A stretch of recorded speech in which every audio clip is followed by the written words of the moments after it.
Halo semuanya, selamat datang di sesi kelas master kita kali ini. Nah, pernah nggak sih Anda jalan-jalan di sebuah kawasan pusat kota bisnis dan tiba-tiba sadar, tunggu dulu, ini di Jakarta, Tokyo, atau New York ya? Kok semuanya kelihatan persis sama? Hari ini kita akan mendiagnosis krisis desain modern tersebut. Lebih penting lagi, kita akan memetakan metodologi praktis, langkah demi langkah, untuk memperbaikinya. Siapkan catatan Anda, karena kita akan belajar bagaimana mengubah cara kita membangun dunia di sekitar kita. Mari kita selami langsung ke inti permasalahannya. Kota-kota kaca universal yang buta konteks ini, yang sekarang mendominasi kota-kota kita, sebenarnya telah memutus hubungan fundamental antara manusia, alam, dan budaya. Di mana-mana, cakrawala kota mulai terlihat identik.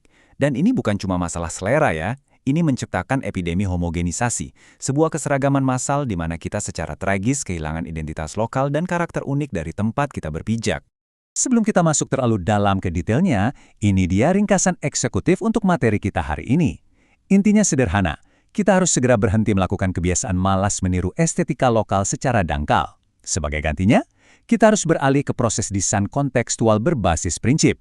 Proses ini sangat terstruktur, dan hari ini akan kita pecah menjadi 4 langkah taktis yang mudah dipahami. Silabus kita hari ini mencakup krisis arsitektur global, ringkasan eksekutif kerangka kerja, langkah pertama yaitu ekstrak DNA lokal, langkah kedua abstraksi inti, fase reaplikasi di langkah ketiga dan keempat, serta diakhiri dengan peran arsitek sebagai manajer sistem. Oke, mari kita mulai dari bagian pertama, krisis arsitektur global. Memasuki bagian ini kita harus benar-benar paham apa yang sebenarnya hilang dari kota-kota kita. Identitas arsitektur yang sejati itu sama sekali bukan sekedar tentang fasad cantik yang terlihat di atas tanah atau sekedar tempelan ornamen tradisional. Identitas itu tumbuh dari akar yang sangat dalam. Akar ini apa sih? Ya hal-hal seperti kosmologi atau cara masyarakat setempat memandang alam semesta, lalu struktur sosial mereka, sampai material lokal apa yang secara alami tersedia di sana. Ibarat pohon besar yang subur. Kalau Anda memotong akarnya, pohon itu perlahan pasti mati. Begitu pula dengan bangunan kita jika diputus dari akar budayanya. Nah, itu membawa kita ke bagian kedua, ringkasan eksekutif dari kerangka kerja kita. Untuk membangun kembali akar-akar yang terputus tadi, kita butuh sebuah sistem yang ketat dan bisa diulang, bukan sekedar mengandalkan intuisi. Ini dia 4 langkah linear desain kontekstual yang akan jadi fokus utama kita. Langkah pertama, ekstraksi, mengumpulkan data mentah lokal. Kedua, abstraksi, menyederhanakan data itu jadi logika inti. Ketiga, transformasi, menerjemahkan logika ke konsep arsitektur. Dan keempat, reaplikasi, mensintesisnya jadi desain modern yang utuh. Mari kita bedah satu persatu. Bagian ketiga, langkah pertama, ekstrak DNA lokal. Fase ekstraksi ini sangat krusial dan butuh pendekatan yang super komprehensif. Sebagai desainer, kita harus melangkah jauh melebihi sekedar melihat bentuk visual bangunan masa lalu. Kita harus turun tangan memetakan hierarki spasial dengan sangat ketat. Kita melacak kemana arah pergerakan matahari, dari mana angin utama berembus. Kita juga harus mengobservasi rutinitas manusia di sana, dari ritual sakral keagamaan sampai aktivitas profan sehari-hari kayak hiruk-pikuk orang jualan di pasar. Ini adalah tahap pengumpulan data yang murni saintifik. Kita sedang membedah DNA sebuah tempat. Setelah datanya terkumpul, kita masuk ke bagian keempat, langkah kedua, abstraksi inti. Di titik ini, kita sampai pada definisi kritis tentang abstraksi. Abstraksi di sini bukan berarti membuat sesuatu jadi rumit atau abstrak kayak lukisan surrealis ya. Sebaliknya, ini adalah tindakan cerdas mengelupas bentuk kulit luarnya untuk menangkap esensi fungsional yang sebenarnya. Intinya gini, abstraksi itu murni mencegah kita melakukan imitasi dangkal. Bayangkan Anda sedang mencoba mereplikasi masakan tradisional. Abstraksi itu ibarat mencuri resep rahasianya dan memahami cara kerjanya, bukan sekedar memfotokopi gambar makanannya. Jauh lebih fundamental kan? Anggap saja fase abstraksi ini sebagai sebuah mesin raksasa yang menopang inovasi kita. Nah, mesin ini digerakkan oleh 2 pilar utama. Pertama, literasi sejarah dan pemahaman sistem yang luas agar kita benar-benar paham teknologi zaman dulu itu konteksnya apa. Dan kedua, pemikiran kritis. Ada mutlak butuh pemikiran kritis untuk bertanya, mengapa sebuah bentuk atap tradisional itu ada? Kenapa bentuknya miring? Kenapa materialnya itu? Alih-alih cuma sekedar meniru seperti apa wujud atapnya.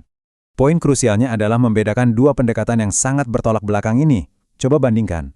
Pendekatan yang salah kaprah dan sering kita lihat adalah imitasi literal. Misalnya, mengambil ukiran sejarah atau bentuk atap kuno, lalu asal tempel saja pada gedung kota kaca generik. Maksa banget kan? Sebaliknya, tujuan utama kita adalah pendekatan berbasis prinsip.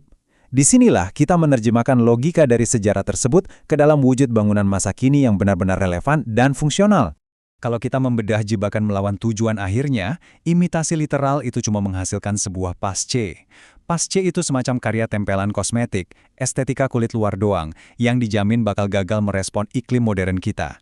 Sebaliknya, desain berbasis prinsip menciptakan apa yang kita sebut modernisme kontekstual. Ini luar biasa. Ini adalah struktur ruang yang bernafas dan berperilaku cerdas layaknya arsitektur vernakular masa lalu, tapi sepenuhnya didesain untuk melayani gaya hidup masyarakat masa kini. Lanjut ke bagian kelima, langkah ketiga dan keempat, yaitu fase reaplikasi.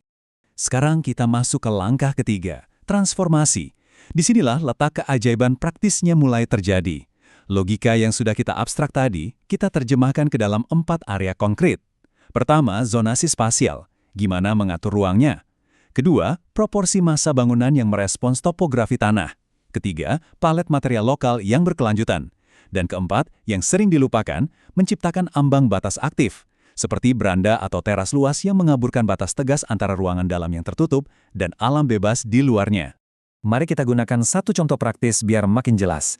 Coba kita bedah anatomi rumah panggung tradisional. Kalau pakai cara lama, kita mungkin cuma menyalin mentah-mentah struktur kayunya.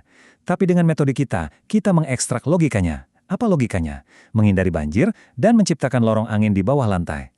Nah, logika itu lalu kita terapkan pada bangunan kontemporer bertingkat masa kini. Hasilnya, area publik di lantai dasar yang selalu sejuk, bebas banjir, dan menyatu dengan lanskap hijau. Logika kuno dieksekusi dengan material dan kebutuhan baru. Keren kan? Nah, langkah ketiga tadi secara alami langsung bermuara ke langkah keempat, reaplikasi sistemik.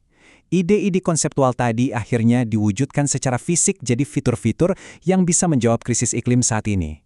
Praktiknya seperti apa? Misalnya, mendesain sistem ventilasi silang pasif yang bikin kita nggak perlu sering-sering nyalain AC. Atau membuat halaman dalam modern, sebuah courtyard, untuk mendinginkan area kumpul warga. Bisa juga memasang fasad sirip vertikal yang meniru prinsip anyaman bambu. Fungsinya untuk menyaring trik matahari tanpa menghalangi aliran udara segar. Dan ingat, sistem rancangan ini bukan cuma sekedar teori akademis di awang-awang. Metodologi ini udah sukses dieksekusi di dunia nyata oleh maestro-maestro besar, seperti Jeffrey Bawa di Sri Lanka dan Y.B. Mangunwijaya di Indonesia.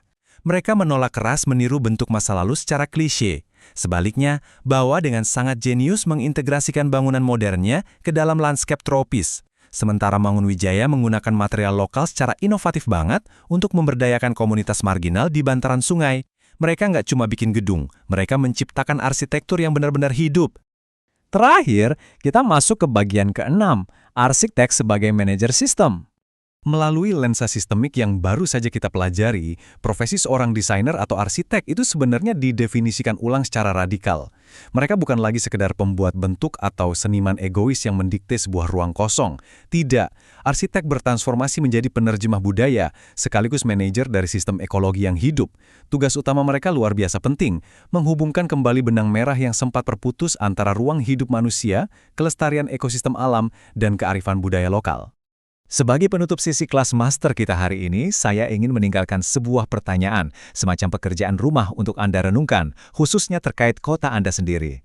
Gini ya, saat ini kita dituntut untuk terus membangun gedung yang semakin tinggi dan permukiman yang semakin padat. Pertanyaannya, bagaimana kita memastikan bahwa nilai-nilai lokal yang mengakar dalam ini tidak terkubur begitu saja oleh lautan beton? Bagaimana agar identitas ini tetap mampu bertahan, bernafas, dan relevan pada skala yang masif? Pikirkanlah hal itu dengan saksama.